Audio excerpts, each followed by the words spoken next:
En aquel tiempo Jesús dijo a la multitud: Cuando ustedes ven que una nube se va levantando por el poniente, enseguida dicen que va a llover, y en efecto llueve.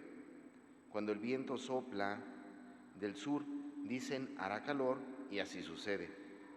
Hipócritas, si saben interpretar el aspecto que tiene el cielo y la tierra, ¿por qué no interpretan entonces los signos de los tiempos presentes?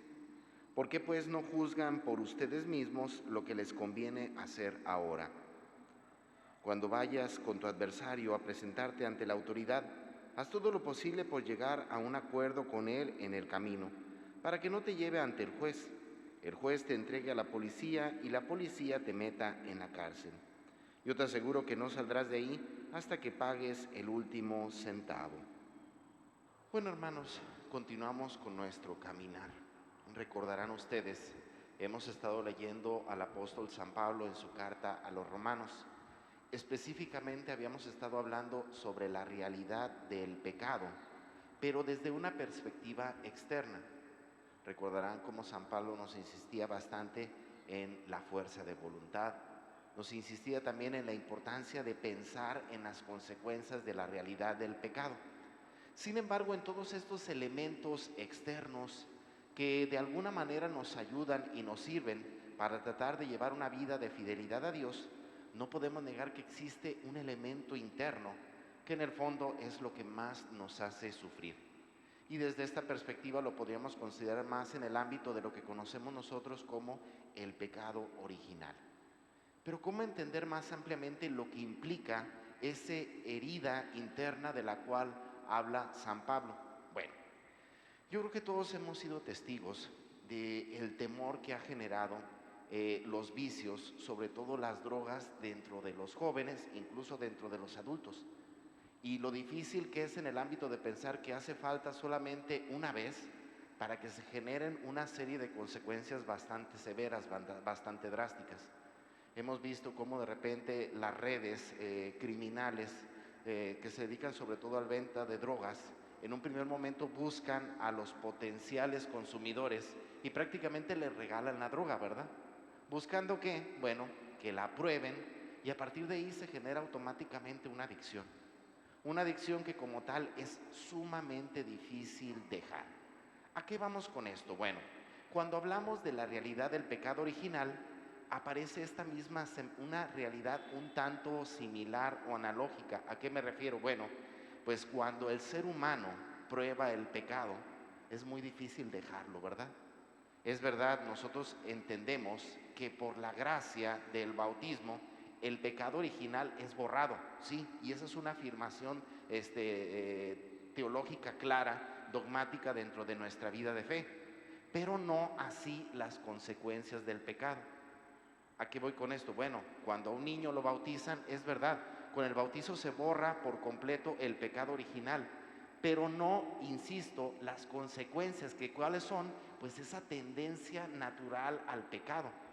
El ser humano, como ya ha probado el pecado, el ser humano como ya ha disfrutado, por así decirlo, de lo que implica vivir al margen de Dios, pues en su naturaleza misma se encuentra esa tendencia natural, insisto, a pecar. A pesar de todas las realidades, a pesar de la gracia de Dios, el ser humano siempre tiende a buscar el mismo pecado. Por ello entendemos cómo San Pablo pues ciertamente manifiesta ese dolor interno al decir, no hago el bien que quiero, sino el mal que aborrezco.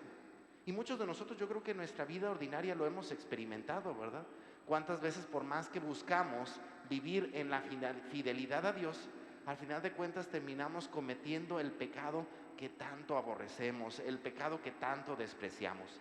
Es aquí, hermanos, donde hay que descubrir un elemento fundamental. Es verdad, aunque la gracia del bautismo borra el pecado original, mas no las consecuencias, tenemos que reconocer que también la gracia del bautismo deja en nosotros una fuerza especial que muchas veces nosotros no le damos la oportunidad de que actúe. Sí, es precisamente la gracia de Dios. La gracia de Dios está presente en todo ser humano, en todo hijo de Dios. Sin embargo, recuerden, para que esa gracia de Dios actúe, se requiere la colaboración del hombre, la colaboración del ser humano.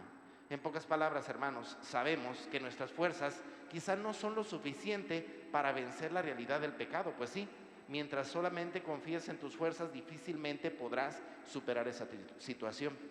Pero cuando confías no en tus fuerzas, sino en la gracia de Dios, una realidad nueva se presenta, ¿verdad? Porque entonces te das cuenta de tu pequeñez, pero sobre todo de la grandeza o las obras tan grandes que Dios puede hacer en tu persona cuando verdaderamente buscas o te prestas a ser instrumento, insisto, de la gracia de Dios. Así es que, hermanos, es verdad, no podemos negar la realidad de que nosotros existe en nuestro interior esa tendencia natural al pecado.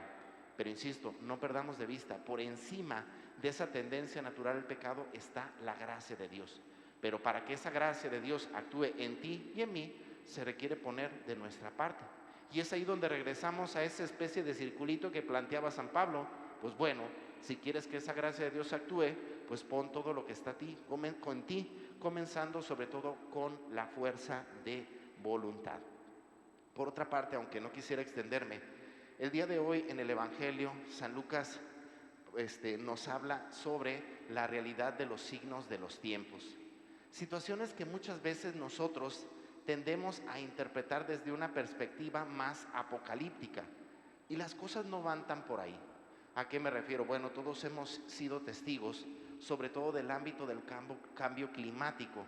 Y tenemos que reconocer que ese cambio climático no ha sido consecuencia de nadie más o culpa de nadie más que por nosotros. Bueno, pues aquí podríamos entender esas palabras de Jesús que dice: hipócrita, si te das cuenta de que las cosas están así por la manera como has obrado, por la manera como has actuado, ¿por qué no generas un cambio?